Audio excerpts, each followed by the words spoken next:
hey Amanda, how you doing? Hey! Wow, it's such a lovely day today. It's sunshiny and bright and crisp, and I'm so excited for this episode because we have the Godfather, Obi-Wan Kenobi, the king of California cuisine, Ooh. the man, the myth, the legend. Jonathan Waxman. Wow. What a guy. I mean, this is just, we don't have enough time. There will never be enough time to hear all the stories from Jonathan Waxman, so stay tuned. On this episode of On the Line with Daniel Holzman and Amanda Freitag, we will be talking to the inimitable Jonathan Waxman. Welcome. Jonathan Waxman is here. I'm going to try to contain my excitement because I love this man dearly, as does the rest of the universe. Thank you, Jonathan, for being here. Welcome to what we call On the Line podcast. My pleasure. Thank you for inviting me. I would invite you to everything every day if I could. Thank you so much. So we're going to talk a little bit about your illustrious career and things outside of your career as well. And Dan's going to intro you. I've got a pre-prepared statement. Here on the line, I like to butter up our guests with a warm welcome and obsequious introduction. But there's nothing that I can say that could possibly live up to nor pay proper respect to the indelible mark that John Waxman has had on our industry and me personally. Even though you don't know me, you've deeply influenced my cooking in a profound way, which is extraordinary. I mean, I'm so grateful and honored to have the opportunity to learn from a man that is universally loved and respected, and he has made more of an influence on my personal cooking than perhaps any other chef, anybody that I've even actually worked for. Jonathan does not know me, but I know him. His cookbooks are fabulous. His food is effortlessly spectacular. His restaurants feel like the greatest dinner party that you wish you had ever been invited to, and he has mentored a myriad chefs along the way. And they all have wonderful things to say about him. The man worked alongside Alice Waters in the heyday of Chez Panisse and drove a blue Ferrari around Manhattan. Blue Ferraris, come on, so damn Red, cool. but we're not counting. Fair enough. Who has a blue Ferrari? He's a chef's chef, a man you can still find working nightly on the line, the definition of a mensch. Thank you so much for everything you've done. Oh, and by the way, so I got blood on the sheet. Last night, my friend was like, my kids are, I'm staying at a friend's house, my godsons, and he's like, can we cook dinner together? And he brought cauliflower. He's like, oh, we'll roast some cauliflower. I was actually, one of my favorite salads is this like shaved cauliflower salad. Completely didn't think about the fact that the first time I ate this salad, the first time I ever had cauliflower shaved it was at Barbuto. It's like one of my favorite things to cook. It's so delicious. And I cut my finger on the mandolin last night. I bled all over the place. I'm not just blowing, smoke up your ass. It really, so often I find myself cooking food that I tasted at your restaurant. It's just like no other person makes normal, simple food that you think should just everybody's made before, and somehow it's special there. So thank you. Well, that's kind of embarrassing, but thank you. It's not embarrassing, man. It's really special. Thank you. Dan bled for you. He bled for you.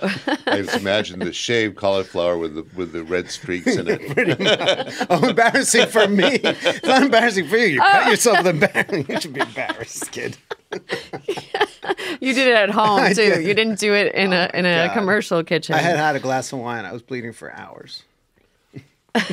So this is something that everybody in New York City and around the country is talking about right now. Barbuto is celebrating its 20-year anniversary, and it is an establishment.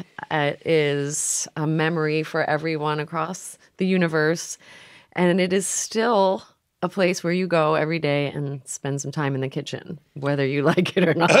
Well, yeah. Part of that is necessity because, as we all know, that our industry was, whacked on its ass with COVID. I think that 2008 wasn't great for the industry. I think there's been a lot of, upheaval in every aspect of what restaurateurs have gone through for the last 10 years, 15 years. And I think it's becoming harder and harder to actually perform and have fun. Mm-hmm. I think that's pretty much kind of my assessment of how things are in the restaurant business. But truthfully, I'm actually having more fun.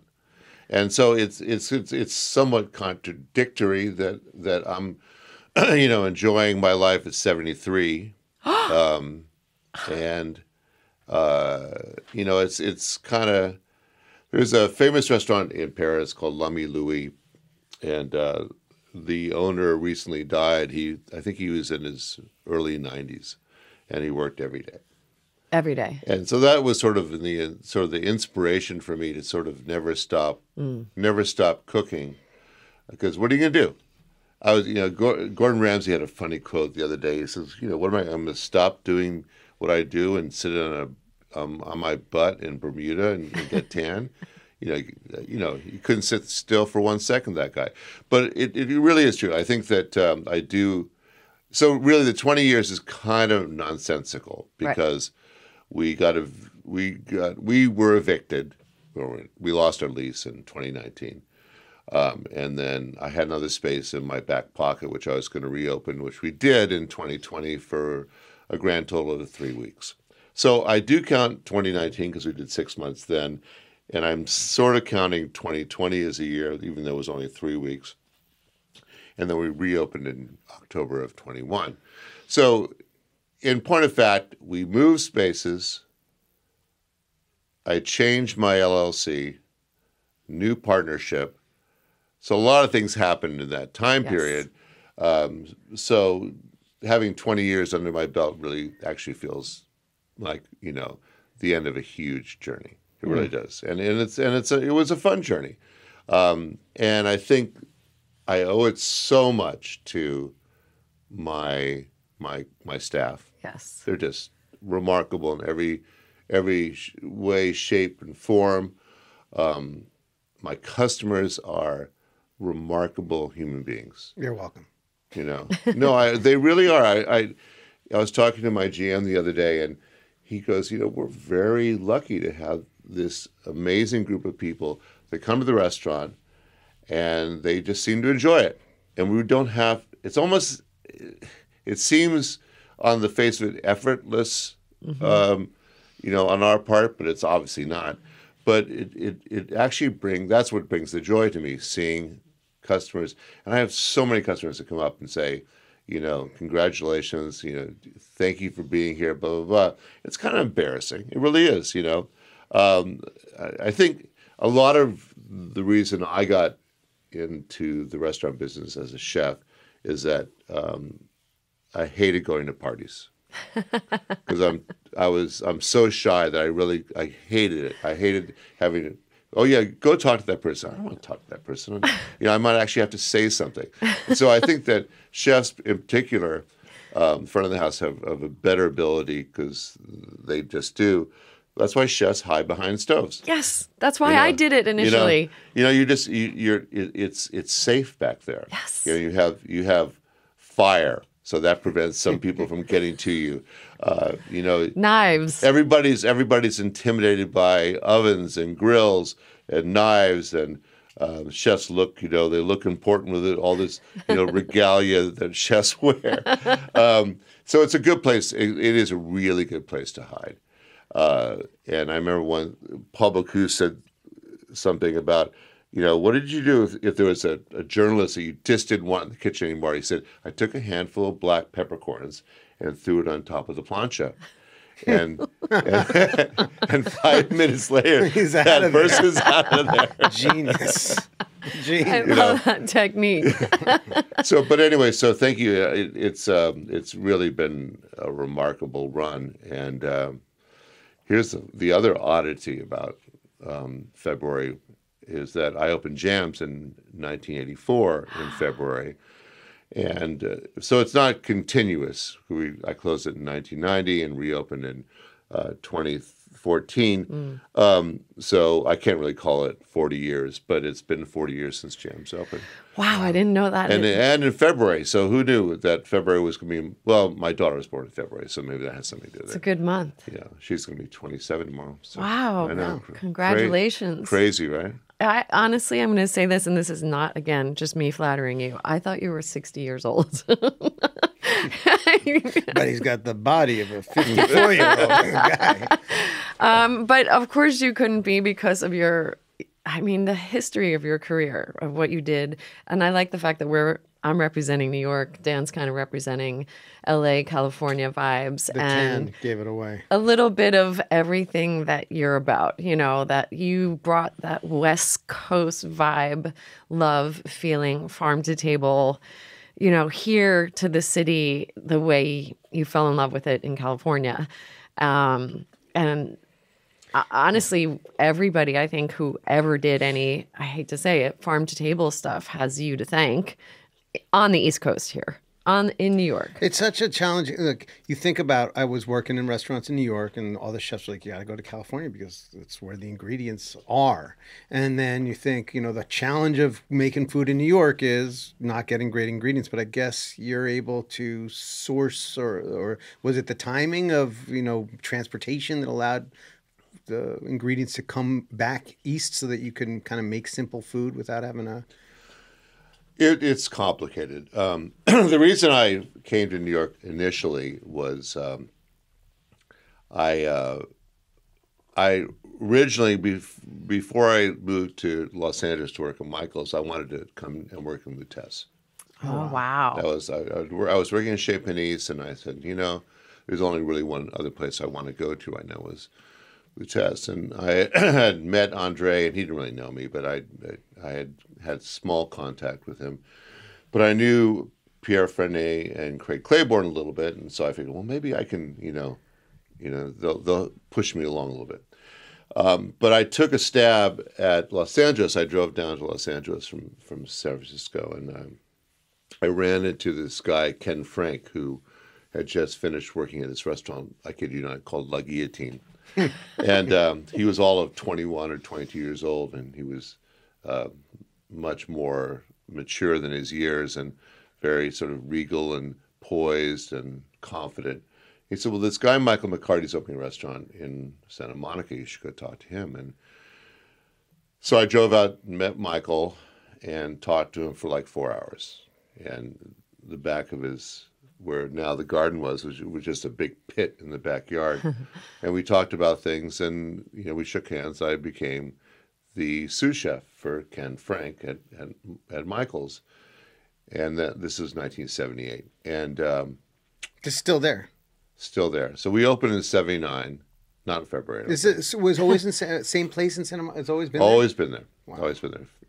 So I was there for 5 years.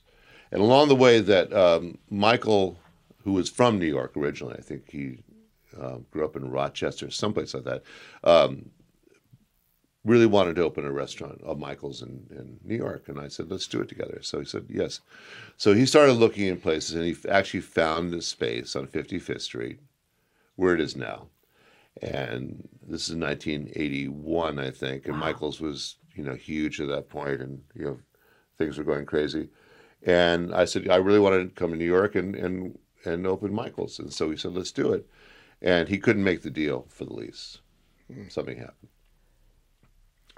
And, but I was sort of smitten with New York. Yeah. It was right at the point now that, that chefs were opening their own restaurants in New York. Leslie Revston had a restaurant called Restaurant Leslie on Carmine Street. She was a real pioneer. There was Dodin Buffon. There was other people that were starting to open up their own place. Quilted Giraffe. Yes. With Barry Wine. Barry Wine was, he was a real. He had moved down from the Hudson Valley down to New York to open Quilted Giraffe, and that was a huge success. I think he did that in 1980 or 81. So anyway, I saw there was this vibe of chefs opening their own restaurants, and that really that didn't really occur before in America. You had European people that would come over and open restaurants, and but you didn't have Americans or young Americans or whatever opening restaurants as a chef-driven restaurant. That really wasn't a thing. That was kind of a kind of a shift, a paradigm shift in American cooking. So I really wanted to come to New York, and I had a friend, a guy named Melvin Master, who was at that point the sales manager for Jordan Winery. I had done the opening at Jordan Winery in 1980 or 81. And Melvin goes, my wife and I are going to open a restaurant in New York. We're going to open a fish restaurant in the Village, and we want you to be the chef. I said, well, let's talk about it. So we went and had lunch at the Four Seasons. Power lunch that lasted for hours and hours. And we shook hands, and I went back to New York and back to L.A. and told Michael that I was leaving. And at that point, I had bought this Ferrari, and the Ferrari was in London. I know it's just too much. It's just too much. It's too crazy. And I had an English girlfriend. Her name was Sally. As one. Her name was Sally Clark, and Sally wanted me to move to London. Oh, wow. And open a restaurant with her. So I was thinking about that, and I had a lot of things on my brain. All the say, lives it could have been. You know? Yes, Yeah. I'm just going to say for everyone, I'm glad you didn't move to London. But your Ferrari, the steering wheel was on the left side. It was a left-hand drive car, but that's a whole story. Anyway, so Melvin and I sort of shook hands, and we spent from February to I think August or September running around New York trying to find a space. We had a space in the Village, it's still there. I can't remember what it's called, but it was on. This is still the early 80s. Yeah, this is 1983. 83. And it's on an angle. I can't remember the name of the restaurant now, but it's right on Hudson Street. And I just didn't like the space. And Melvin and I we shared an apartment right next to this restaurant called Le Zoo, which then turned into April Bluefield's restaurant. Ah, Spotted Pig. Spotted Pig. Anyway, so we looked around, couldn't find a space that we liked. And one day, Melvin had this house in Connecticut. We were driving over. There's a famous, it's not there anymore, this famous fish purveyor called Rosedale, which was on Lexington, just off 79th Street. Stopped at Rosedale and to buy fish. And as we parked the car, I noticed a little sign in this window, restaurant for rent on 79th Street. And I said, I don't want to call. I was too chicken. I said, Melvin, you call. Melvin, do it. Yeah, because he's the erudite, suave English, sort of almost, aristocratic fellow. And so he said, okay, fine, I'll call him. And that became the first jams. Wow. 79th and between 3rd and Lex. Closer, it's called Candle 79. Oh my God, that was, I grew up on 83rd Street and First Candle 70. Yeah, I worked so there. that was the original jams. So anyway, I opened that restaurant in 1984 in February, 40 years ago. Wow. I can't believe I worked in the original Jams. You did. Vegan you didn't restaurant. even know it. Yes. Candle Cafe. Yeah, it turned into a vegan restaurant. It was called Trois Jeans for a while. These 3 French guys owned it. I haven't been back. It's kind of new. But I don't believe that Candle 79 is open any longer. Is it closed? I don't know. I worked at the closed. original Candle Cafe in really when I was. In 15. any case, so I opened up in New York, and ironically enough, Michael went back to the same space he was looking at originally. On 55th? On 55th. And he opened Michael's there in 1989 or 88. Isn't that? It's amazing. The irony of that is so crazy. It is. You think about it. But at that point, when I opened up, Ann Rosenzweig was opening up her restaurant. And I was thinking about the other day of the restaurateurs that I miss, chefs, and I miss tremendously. I just loved her style. She was, she was very serious and very sort of professional and Yes. and very sort of, She was stern. Well, I don't think she was so stern. I think she was committed, I would say. Yes. Okay. And but she had a good sense of humor if you got to know her pretty well. But she also was just meticulous in her way she operated in every way, shape, and form. And then Larry Forgione had left the River Cafe, and he opened his restaurant on Lexington, and he and I became like brothers. Yeah. Because we were 6 blocks apart. He would either come down uptown to my restaurant, I would go downtown to his restaurant, 6 blocks every day. Every day. Every day. Wow. Would you have coffee? And so going back to the farm to table thing, Larry really was my source for farm to table. Ah, that makes so much sense. So Larry had funded this guy named Paul Kaiser, who was a biochemist who wanted to raise chickens. So Larry had given him $10,000 to grow a breast-style chicken, and that's where my chickens came from. Is that does that farm, that lineage of chickens, is that still around now, or Not evolved? to that extent. Paul was maniacal in terms of his lineage to growing Got it. The really breasts. The breasts. heritage chickens to a mature size, and they were weighed 4 pounds and stuff. Wow. They cost $10 a piece in 1984. Wow. That was a lot of money. That's a lot of money for a And chicken. I remember when I was You got a doing, $50 menu item, and well, so I don't have a menu in front of me, but I'm trying to remember what I charged for chicken. I think it was like $19 or $20 for which, and then, so I had Danny Kaye, famous Danny Kaye, came for a preview dinner, and I said, and Danny and I were friends, and I said, Danny, I want to charge this much for chicken. Doesn't skip a beat. He goes, rents are high in New York. Don't worry about it. I love There you that. go. And that was that kind of chutzpah, that kind of Yes. sort of New Yorkers sort of response to my my worry was fantastic. So that just gave me the gumption to be able to do it. And then Andre Soldner was my mentor. Was that So- your first? Sorry. Just because of the chicken has become such a thing. It's like Jonathan Waxman's the chicken guy. Sorry, it's a rude thing to say, but it's true. Was that the first iteration of this iconic dish that you're kind of associated Yeah, with? it really was. It was this is a weird story, but when we opened up Jams originally, it wasn't really finished, and I had become friendly with Gail Green through a guy named Harley Baldwin, who's no longer with us, and she, of course, has died last year. Anyway, so Gail had just started Meals on Wheels, Oh, wow. and so she asked me if I wouldn't mind doing the opening of Jams as a charity event for Meals on Wheels. So it was the first time anybody had sort of done that. Right. And it was a huge snowstorm that week, and my Vulcan Ranges were stuck in Baltimore. They couldn't get on. They couldn't get on the freeway. So I opened up. Vulcan Range, your stoves got stuck. They were stuck in the snow, and so I opened up with 2 Weber grills. Oh man, Wow. That's what I cooked on. that's amazing. So everybody loved the dinners, but some of the women could, my hair smelled like mesquite for 3 weeks.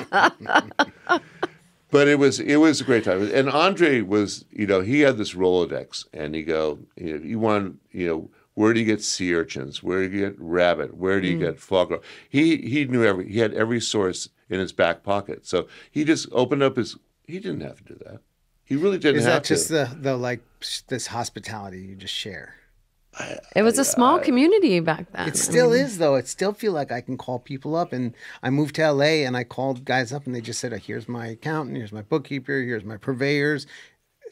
I think it's our personally- industry. yeah. I think our industry. Yeah. I think a lot of people don't understand our industry from a customer point of view, because they think that we're all sort of competitive, and you see these shows that we're sort of a little more gladiator style Right. of. You listen, Amanda. You love doing that. I know you do. I know. You do. I'm You're a retiring glutton from that. You're a glutton for punishment, and I think they have their place, and I think they're fun and all that stuff. But true to form, I think chefs are very collaborative, and they're altruistic. I think chefs have a lot of empathy, and I think chefs, really care about feeding people. Yep.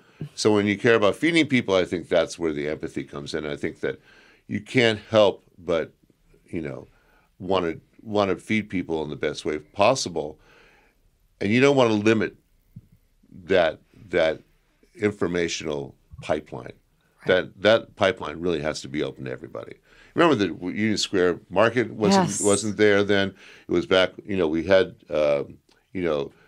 we did go get fish down on the seaport. That was hysterical and crazy and weird and bizarre. Describe that scene. Guys, you go there at 4 a.m. and you have guys drinking espresso and a cigarette in the side of the mouth and screaming at you, "Don't touch the fish! Don't touch that fish!" This is at the Fulton South Street Seaport. Where the Tin Building is right now. Right. That's where that's where it still smells like fish. It does. It's indelible. But Larry also had cultivated these foragers. So he had someone that would go forage for wild mushrooms and clover and all these different things. So Larry really was an incredible pioneer in that respect in New York. Listen, within a 100-mile radius of New York City, there's some of the greatest farming in the world. It just didn't. Here's what really happened was that if you had an Italian restaurant or French restaurant in New York City, you were calcified in terms of your menu. Everybody had asparagus all year round. Right. Everybody had raspberry souffle all year round. Everybody had, and there was some regional stuff that would dip into people's menus. You go to some Italian restaurants, they would start bringing white truffles in. You go to like Four Seasons. Four Seasons, Seppi Rengli was another person that really sought out the small farmers and the fishermen and people like that. There was some real pioneers in that respect, and I stole as much information from them as possible to get great ingredients, and then people would show up at my doorstep with crazy stuff. Now, when I was in California, people are like bringing like a crate of mushrooms to your restaurant, or well, here's the weird thing. So talk about how life comes full circle. What just is strange. When I was a chef at Michael's, this guy arrived at my back door with a crate of fish. He goes, "I'm from New York and I got the best fish in the world." And it was Joe Guerrero from Cinderella. Oh my God. This is 1980. And at that point, you couldn't get really good fish in Los Angeles. It didn't exist. All the fishermen, all the fishing boats had basically stopped fishing. It was still to this day the East Coast has better fish. It's got more fish. I mean, you've got a few great fish in California. There wasn't the availability, and he opened this box up, and inside the box was striped bass and Maine sea scallops and swordfish, a quart, all this stuff that that we're used to now. And I looked at the guy and said, "Sure, give me everything." And so once a week for the next 2 years, he flew out and brought me a package. He flew from New York with this, isn't that crazy? San Francisco? That's amazing. No, to Michael's. To Michael's in LA. Santa Monica. Wow. Isn't that wild? But then what happened at Michael's is that people started bringing stuff to my back door. Like one day, these 2 Australian dudes show up at the back door. And we got a box, same thing, and they got a crate. So I said, "What's in the crate?" He says, "Well, open it up and look." And there were this most beautiful John Dory you've ever seen from New Zealand. Wow. They were extraordinary.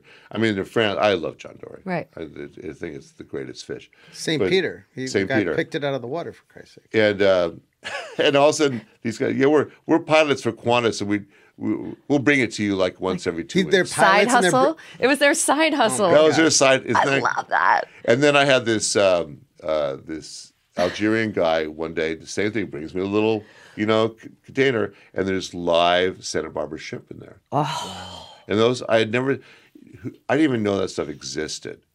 And then I would have people in Mexico grow haricot vert for me, and I had this one guy So wait, do you think sorry. It's so exciting to me to talk about this, because do you think that's the Alice Waters effect? I mean, you worked with her. That's what people used to do. they would bring her things all the time. And 100%. now they're bringing you things. Did they know? Part of my time at Chez Panisse, I went foraging. I would go up to. So is that how you met? I mean, these people just magnetized to you. They're coming to your back door. I think what happened was the people were looking for an outlet to make money. Right. And, it wasn't a revolution. It wasn't a movement. It was, it was just connecting the dots between, the growers and the end user. Mm-hmm. It wasn't farm to table. Right. I mean, what else is going to be? I mean, I'm sorry. We're not like a Star Trek where you hit a button in a synthesizer and create, you get a steak and French fries. Yes. That's not the way it worked. These poor guys are knocking on doors with a crate of fish, and you were just the one guy that said, "Yes, I can do something with it." And they knew they had something special. Yeah, but you got it so it was absolutely fresh and perfect. Yes, it wasn't. It was literally out of the water, or from the garden.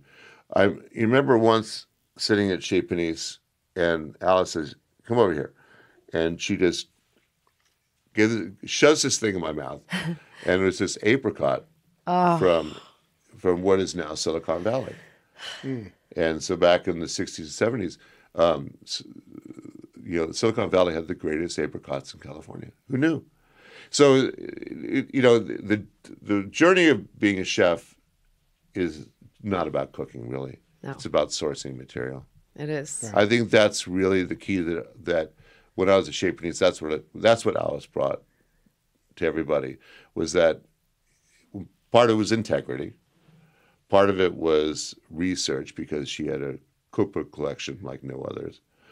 Part of it was, sort of looking at the history of food, how it evolved, and how Catherine de Medici brought Italian sensibility to Paris when she got married to Henri IV, Henri V, whatever he was. So all these different things that had happened over the years, Alice was very studious about things. Yeah, so she was a historian in a way. She was more than a historian. I think she was, she's amazing. Right. Well, so there's this romantic vision in my head of Alice sort of sweaty and shiny, and she has an apricot in her hand and it's juicy and she places it in your mouth. There's something very sexy about that. Well, Alice was an amazing. She started off as a Montessori school teacher. Yes. So she obviously was about nurturing and about holistic learning and all that stuff. And she took that philosophy and embedded it in her restaurant. And I think that's a huge part of why she is so successful and so. Well, There's very few people that I've ever would call a genius. I would say Alice is a genius. Yeah, and it's hard not to be in love with her, enamored by her. Just everybody who's ever had a passion for an ingredient or ever discovered an ingredient, any chef anyway, or anybody who's interested in food. I mean, I think it just, in a way, we have to thank her. And I got to cook in that kitchen once, and I was in awe of how they did everything. Yeah, I mean, you have to realize that this was a woman that didn't have any culinary training. She basically learned, to cook from cookbooks and by going and visiting people. And but what she was very smart about was hiring amazing people. And one of the most amazing cooks that she hired was this guy named Jean-Pierre Moulet. And Jean-Pierre, I was lucky to work with and became friends with. And Jean-Pierre was the consummate French chef. He knew his vocabulary was gigantic, and he had all the skill sets. He was. I never worked with anybody that has skilled technically, and he had that sort of that magic touch in the kitchen, and he just loved it. And he really was the backbone for many years. He was almost there for 35 years, yeah, Jean-Pierre. He was there for a long time. And, he really established Chez Panisse on a professional level that, that's really kept it going. Yep. And created this sort of system there, which is unlike any other restaurant in the world. And because the menu doesn't repeat itself. Never. Isn't that crazy? Never repeats That's a itself. crazy thing. You think about it. And there, I mean, listen, there's similarities Sure. in different dishes and things like that. But I don't know what the math is on how many dishes that Infinite. Japanese has produced since 1971. You know, it's mind-boggling that Alice sort of has her finger on every one of those menus. It's And fascinating. it's hard to really comprehend, you know, that what she has accomplished. Yeah, and you said something there about Jean-Pierre and him bringing like a professional level to it. I think it's really hard to separate the artist and the business person as well. You know, we talk about restaurants now, and we talk so much about the nitty-gritty and the business of it because you end up you're so good at your craft, right? You don't have to prove that you can cook a chicken or source an ingredient anymore. It's more now about how you keep it going, how you run it. That's just, but also like, it's just so expensive and cumbersome Right. that there's like no room for creativity in these. You got to go to like, I mean, maybe in the tertiary markets you could still. But when you put a bunch of chefs together, I mean, we want to talk about the apricot moment. We want to talk about how somebody who had a side hustle, who probably never knew how to cook a John Dory in their life, they were just bringing it to you. You know, that we just want to talk about that. You know, we want to get back. Yeah, I don't know, I think somehow. that it's the thing that the hardest thing I struggled with from Japanese, I still struggle with it, is understanding seasonality and being true to that, knowing when things are going to be available. Like, for instance, in California, asparagus starts in February and goes all the way through July sometimes. in Depends New on- York, you get like 3 minutes. Of Yeah, you get 2 asparagus. seconds. I remember the first time somebody brought me asparagus from Long Island. I go, "Oh my God, this is amazing." He says, "Good luck, buddy. Good. Next Good year luck. I'll be back." Next week you're not going to have Cherries are my Don't absolute put it on the favorite. menu. You Don't get put it on the cherries for menu. 10 minutes. You know, like those apricots from the Finger Lakes, or you know, it's really crazy. But what it did was it forced my philosophical tuning fork to try to be attentive to those things always, Yeah. and not try to push the envelope. And you know, I remember hearing stories in Japan, that the emperor, always had the first melon of the season, and someone would, that some garden, and they said, this melon's gonna be for the emperor, and I'm gonna bring it to him myself. And there is a little bit of that sort of magical, ability to create this perfect melon for the emperor. And I think that's what Alice really would say. That's the key here. Yes. That you want to have the perfect rice, or the perfect squab, or the most beautiful piece of lettuce that you've ever seen in your life. I remember one time, that's actually on my honeymoon, Where did you honeymoon? all over France and Italy. And we were in the south of France in Saint-Jean-Cap-Ferrat, and we went to this little hotel, which is still there. And we were traveling, and we didn't stop for lunch. And so we got to our room, and it's like 2:30, and of course lunch, they weren't serving lunch anymore. So we went down by the pool, and the guy said, "Well, if you want to have a snack, I'll bring you something." And what he brought us some grilled toast with some goat cheese and a mesclun salad. Oh my God. And when I ate the mesclun salad, That's the 80s on a plate. and it was olive oil and salt, nothing else. And I go, you know what? That's it. I can get down with this. That's what Yeah. that's what makes life perfect. I I agree. feel like you talk about they're like photographers, and they're like they always retire as a landscape photographer. It's like they finally got to a place where they're confident enough to just take in the beauty and share it. Like, do you feel like is Italian food that for you, that you found your evolution to there, or is there some next and final stage of something you want to present? Or are you just going to be Well, when I opened Barbuto, the story is kind of cute. I had a restaurant called Washington Park, I remember that. and it wasn't going to work out. It's the economics. stars didn't The align? economics. The economics of this stuff, and partnerships, but that's for another time. Anyway, we live in the Upper West Side, and we have the top apartment, but there's a penthouse house that was built on top of the building about 40 years ago. And the architects that built it lived there until about, I don't know, 2001, about 2001. And then they sold it to this Italian couple. And when they moved in 2002, I think, or 2003, Sally, my wife, says, I think they just moved in. It's Christmas Eve. I'm sure they don't have anything to eat. Let's invite them down for snacks. And so we invited them down to have, blinis and caviar and some champagne. And it was a very tall Italian dude with a funky beard and crazy Italian clothes, and his tiny wife, who was about 5'2", and his English was okay, hers was impeccable, and my wife after doing this,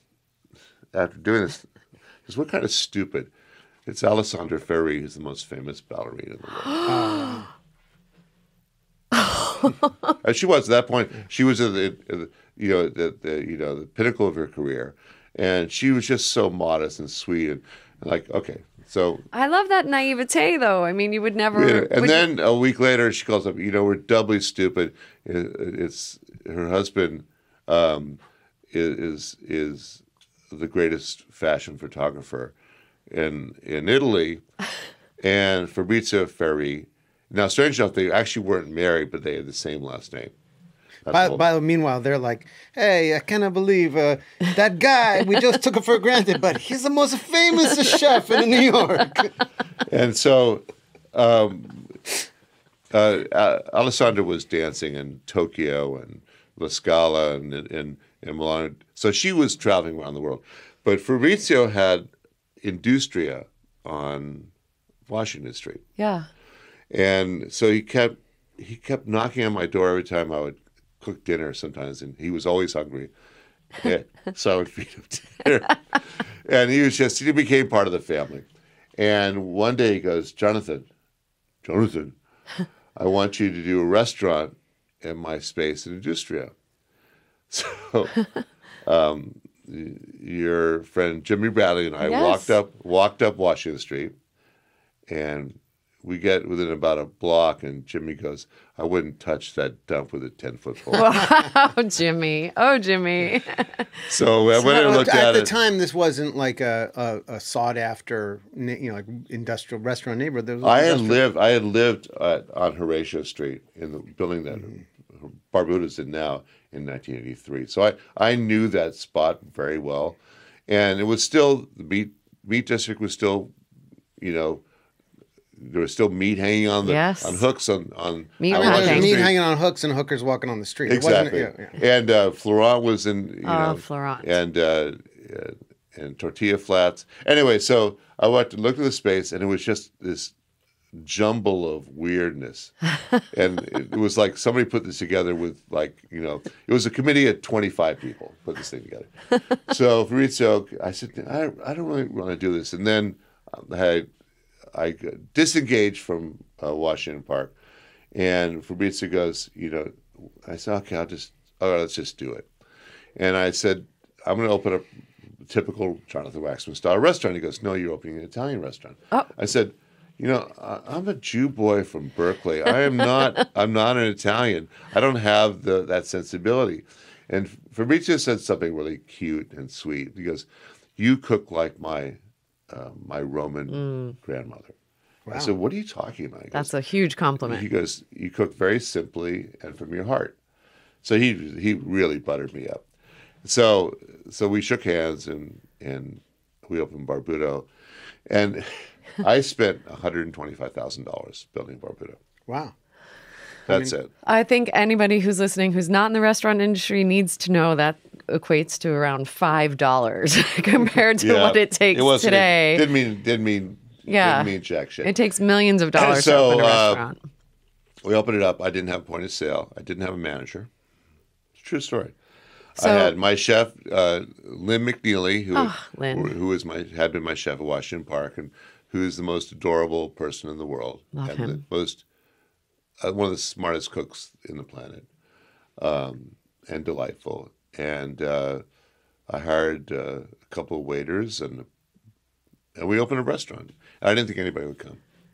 I love that feeling. That where you don't restaurant- think anybody's going to walk in the door. No, I didn't think anybody would come. We didn't have a point of sale. I did everything on old fashioned with using The do pads? and the whole thing. And at one point, Just cash? I mean, did you have credit card? Probably I just probably just cash. I don't know. I can't remember how we did. Checks. And You write a check. So one of my waiters, Chris Stein, the lovely Chris Stein, who was a drummer on the side, says, Waxman, I think we need a manager. I said, really? He goes, yeah, I think so. I said, okay. So I talked to another friend of mine, chef. He says, yeah, my wife's looking for a job. She's a restaurant manager. I said, well, send her in. So this woman shows up, tall, beautiful, blonde, had a law degree. It's like, okay, fine, you're hired, lady. Overqualified. But we were desperate. So the first night, Chris comes in the kitchen and says, Chef, I don't know what to say, but our new manager's in the bathroom screaming and throwing water in her face. I said, that doesn't sound good. And so we sort of, I finally found someone who was stable to come in and help run the restaurant. She was and unstable. I was still being so cheap because anyway, I parsed together the stupid point of sale from this dubious computer company in somewhere, and it was the worst point of sale system on the planet. And Micros, maybe. But all Lynn and I cared about was making good food. I feel like, And that's an amazing start. Honestly, it's still all of the technology.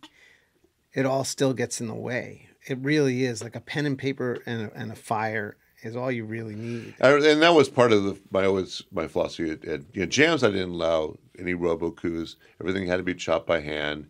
I didn't even have a deep fryer. I had just had a pot of oil. A pot of oil, which somebody dumped on my back one night. Oh, Jesus. That wasn't fun. I mean, it's like a hospital trip, not fun. Jonathan. No, but it's funny. So because Lynn had lived and worked in Rome, he had the vocabulary, and so he was able to sort of articulate what we should be doing. And also, I was really obnoxious, and I had nothing on the menu more than $19. And it just sort of seemed to piss everybody off. But I didn't really care. Well, did you make money? I mean, at work? Well, we're still here. Yeah. So I had to sell the Ferrari, but I did sell the Ferrari. That's a whole nother story. Wait, but then you're brave, you're bold, you've got a lot of chutzpah and youthful moxie, bravado at this, and you're saying, okay, I'm going to cook Italian food. But Lynn is sort of guiding you. Lynn was an incredibly. He was, I'll tell you a funny story about Lynn. Oh. So I first met Lynn, and he was working at this restaurant, I kid you not, called Alex Goes to Camp. What? That was the name of the restaurant on 3rd Avenue. And he comes over one day, and Lynn must have been like 20 or 21 years old. This is 1980. And he goes, Chef, I don't know how to turn on the exhaust fan in the kitchen. So I say, okay, Lynn, let's go figure this out. Because, people had, switches in weird spots. Sure. So we figured out how to turn it on. And we became instant friends. Yes. Isn't that great? I think there's a connection when you say you don't know how to do something. When you can trust somebody enough to say, I don't know how to do this. Well, or just smart enough to realize that I got to get open, so what am I going to do? So Lynn and I became instant friends from that moment on. And the thing about Lynn that I really loved was that he was incredibly intellectual, but at the same time very sensual in terms of how he touched food. Yes. And that's a gift. You can't learn it. I think it's there. Yeah, that's a natural. I don't know if you guys agree with this, but do. I think there's some instinctual or sort of God-given, talent that no matter if you don't have it, you're not going to get it. Yep. You can get parts of that puzzle, but it's like baseball. It's hard to make a double play, and I think only very few people know how to make a great double play. I think cooking is the same thing. Cooking is the same. You know, and I think, and that's, you know, I was thinking about, you know, when I had a restaurant in Napa Valley in 1991 called Table 29, and I had the line. This is funny. I had myself and a sous chef and a garde manger and a pastry chef. We would do 500 covers a night. 500 covers, because we were just like in sync. Wow. You know, that is like we were in sync. A symphony. We were talking about how kitchen. It's more like a tight rock and roll band. Yes. You know, that you get on stage and everybody, you have to even look at each other. Yeah. Man, that state of flow when you work with people and it feels so easy. Seamless. Yeah. And that's what Barbuto was like from the very beginning. And, you know, I brought people in, or people showed up at the back door that wanted to work. And product shows up at the back door, you know, always. And, you know, and there was friends of friends, and, people just called me and said, look, I got this guy. He's been with me for 4 years. It's time for a change. Right. You know, or, you know, I remember people would show up, but the funniest thing was when I first opened Washington Park, I was hiring people, and this woman walks in, and she said, "Are you hiring people?" I said, "Yeah, I am." She said, "Well, I want to apply for a pastry position." I said, "Okay, fine." So I look at her resume and I read it, and she's sort of standing there looking at me, I read it, and I said, "Do you mind if I call up your old boss?" And she goes, "Sure." So I call up, it was a friend of mine from Boston, and I said, "What about her?" And she says, "You'd be an idiot not to hire her." Wow. I love those moments. You know, it's like, Who was it? no, that's Who was the pastry chef? No kiss, no tell. No pastry well. So chef. she's been with me since 2001. Heather Miller. Oh wow. Oh, wow. You know, she went to work for Mark and Vicky at Cookshop for a little bit, but she's either worked at Jams, Washington Park, or Barbuto since 2001. Eaten her product. It's amazing. She is she's amazing. So just think about the amount of people who have come through your kitchen and gone back out into the culinary world, and sort of that lineage, that family tree. I mean, is there any chef particular that's gone out that you feel like is it not? I'm not going to say favorite, but one of your go-tos. There's a lot of them. You know, Eric Bromberg from Blue Ribbon. Yes. You know, he created quite a vibe. You know, he didn't understand me at all. The first time, this is a funny story.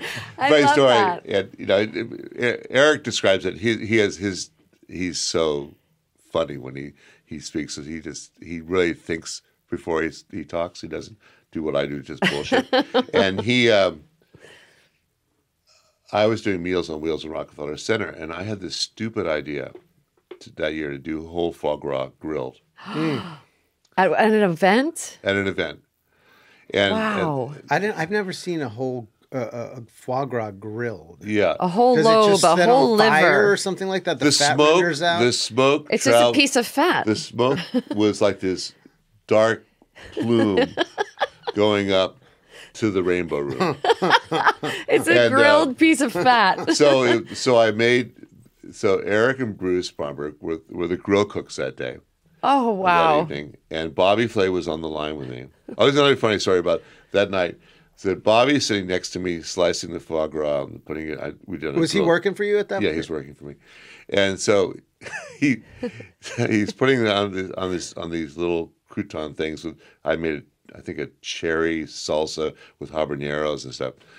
And Bobby looks over and goes, "See that woman over there?" I said, "Yeah." She says, "I'm going to marry her." It was Deborah Ponzak.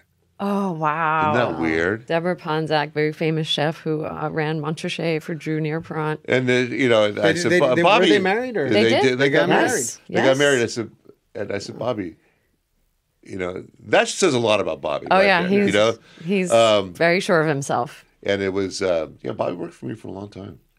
That makes sense. At Buds and He's another a man who's very, very free with sharing and is very generous. Maybe you've offered that to people as well, giving them the confidence. Listen, I learned it from other people, and you pass it down. I think you know, I think every time I hear about a chef saying that my recipe is secret, I said, well, you're just a fool. Yeah. Nothing's, number one, nothing's secret. Nothing's sacred. Nothing's ever been secret. And you think so, the times change so quickly now that your secret is going to be stale in 2 years. The other thing Or forgotten. is like you can exactly. making a great roast chicken once. God bless you. Come back in 20 years if you're still making it great and consistently. That's the secret. The secret is the discipline. You know, that's the thing too, that what people just don't get. You know, to cook a chicken properly, every chicken's different. Your mood affects everything. You know, the vibe in the restaurant affects things. You know, if I'm in a bad mood, I know I'm not gonna make great food that day. I've been there. I've felt that. It's like this, those Japanese, you know, like you see the Japanese documentary, and the guy's like, you know, he just can't get any good help these days. They all want to move up. The guy's been with me for 12 years, and he already wants to move to the next station. Well, but when you were talking about the 80s and learning about seasonality, I just want to go back to that really quickly because it stuck with me. Because of my love for California produce, of course, we always have envy here in New York. But when I started working for Diane Forley, who had Verbena in 1994, I stayed with her for 6 years. And in the beginning, prior to that, I'd worked for mostly French chefs. And the goal then was, as a French chef in New York, you get anything from anywhere. You get raspberries from Chile because that was the flex, right? That I can get my raspberries from Chile. And then when I started working for her, I didn't understand the flow of the seasons. And we had the best era. We were right near Union Square Green Market. We were connecting with chefs and farmers every time we walked over there.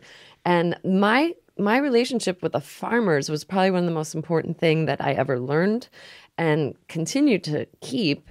But the seasonality, like Diane had this naturalness. She knew, you know, we were using squash and potatoes and all these winter vegetables. And then the asparagus came. And, you know, I loved the dish we made with asparagus. And we had to change it because here comes, you know, some of the summer stuff. And I got so attached, you know, to everything. And it just taught me how to move and flow and be more creative to be able to release that thing that you love, you know. And here comes the season. You're forced. And we were never taught that, and I learned so much from that. Well, and Diane's another chef that I really miss from New York. Yes, me too. And she was, my wife will say it's her favorite restaurant ever, and I think that you know that seasonality thing. I love change. Yeah, a lot of people don't like change. Yep. A lot of people are really uncomfortable with change. But the seasons change all the time, and every season is different. You know, I got chanterelles last week. They're amazing. Well, I'm not going to get chanterelles for 3 weeks now because of the rains in right. in the West, and you have to be prepared for that. And you know, so we change the menu, not drastically, but we change it every day. Yeah. And to sort of follow along what's in the green market, you know, my sort of crazy whims that I sort of, my tangents I go on to. And luckily, like with Heather, every once in a while she goes, "Chef, let's sit down and talk about ingredients because I need stimulation. I need to know what you're thinking about in your head." Right. So I send her pictures all the time and stuff. I was going to say, how do you keep everybody inspired? I send her pictures and she loves it, and she goes, and she just gets inspired by the pictures, and she's not copying them. What it does is that it's triggering something in her culinary sensibilities about, you know, like she was doing these, like for the last 3 months, these mini tarte tatin. They were this big. Oh. It was pure genius. And the way she was doing it, I watched her do it, and it's like, wow, that's so logical, so smart. And they were perfect little tarte tatins. But isn't that great? I want to pop one of those in my mouth right now. Yeah, I mean, they were just remarkable. I go, you know. That takes skill, though. It takes skill, but it also takes a sense of the seasons and knowing that the apples are really good for this right now. They make sense right now. So you have this core group of amazing people, And then I know the industry is hard, and there's some apathy that comes with not being able to find staff to keep it going, to see the changes, to see the rents or whatever. Do you have hope for this industry for the future? I mean, that's really my question. And we could talk for 17 hours about social media and influencers and people who aren't chefs. One of the things that Mark Forgione said when he was in here was but being a chef of a restaurant is good enough. He was trying to put that message out there that you don't have to be 5,000 other things. That is all we ever wanted when I started my career. That was all I ever wanted to do. Now the pressure of being everything else is there. Do you feel like there's a little bit of hope for the beauty of what you experienced through your career? He's got a grimace on his face. No, it's not a grimace. I'm sort of thinking hard. I don't want to step on my own toes here. But what I will say is that, listen, the food industry is the second biggest employer in the United States. Okay? There's a lot of power there. But we're very disorganized. We're from the top to bottom and on a horizontal level. We're very discombobulated as a group. That's number one. Number two is that sometimes we don't throw a wide enough demographic net to capture people. And I think a lot of the trials of things, the bad things that have happened in the last 10 years, some of the bad press and some of the notions of, chefs as being arrogant or whatever, it's sometimes it becomes indelible and it's hard to eradicate that sort of philosophy. I think what I'm encouraged by is two things. One is the international community that's come to America and opened our eyes to all these different cuisines. Yes. I think that is remarkable. Immigrants, sorry, but immigrants are super important, and I think they're the future. Oh, I love that. That's number one. Number two is that I think that a lot of people look at kitchens as hot, dirty, hard places. And really, they don't have to be. They don't have, you could have a vegan restaurant and not have any fire at all. Yeah. You could have a seafood restaurant and just do raw seafood. There's lots of ways to make it work. If, Aaron Sanchez and I always talk about having a restaurant on the beach in Veracruz and going, is always siempre cerrado. We're always closed. And, it only open when you want to be. But I think there's a lot of ways to make, restaurants work. Well, when you say a restaurant kitchen is hot and dirty and all these things, when you say that, I luckily still think of a restaurant kitchen as a family. And I think that's the important point that it really isn't like you walk into Barbuto. We were hiring a new sous chef, and he came over and says halfway through he goes, "Chef, this is fun." Yeah. And if you can create an environment where somebody walks in the kitchen that's never worked in your kitchen, and he said, "This is fun," then you're on the right track. That's right. You're doing something correctly, and I think too that there's nothing wrong with hard work. No. There's nothing wrong with heat. There's nothing wrong with intensity of service. It's not for everybody. And that's fine. That's fine. That's cool. But I think some people that don't know they have the talent, it's our job to kind of extract the passion from them. Mm-hmm. I think that's the clue, is to look at people and say, and I love asking people, what are you going to be when you grow up? Whether they're 20 or 60. What are you going to be when you grow up? Because I want people to try to look and see what their aspirations are. Jonathan, what are you going to be when you grow up? Exactly. A fly fisherman. That's what I want to be. But it's crazy. You and Tom Valenti will go fly fishing. I love doing it. But I think they literally are like, she's coming in here. She's coming in. No, but I love that everything you do in your life, and then there's more. There's more to do. So we can't thank you enough for doing what you've done for the industry, doing what you've done for chefs like us, also being a kind, generous man to even give us any of your time today. So we're unfortunately going to have to wrap it up. Thank you for being TBC, here. you know, Congratulations on 20 years. We love you. Thank you. We love you so much. Got cut off. They cut you off. I don't mind being cut off. They made me do the dirty work. You know, I'm always, you know, on all these TV shows, I'm always the one doing the dirty work. Always. Cutting other people I off. just said Bobby Flay, beat Bobby Flay, and they made me do all the dirty work. I know. So it's like, really? On the Line was recorded in New York City at Dubway Studios. Thanks, Al. Our studio engineer and editor is Mark Frangelo. Our theme song is an original composition generously donated and played by Chef John DeLucci. Our producer is Cindy Augustine, and our co-producer and publicist is Jesse Gerstein. That's all, folks. Thanks for listening.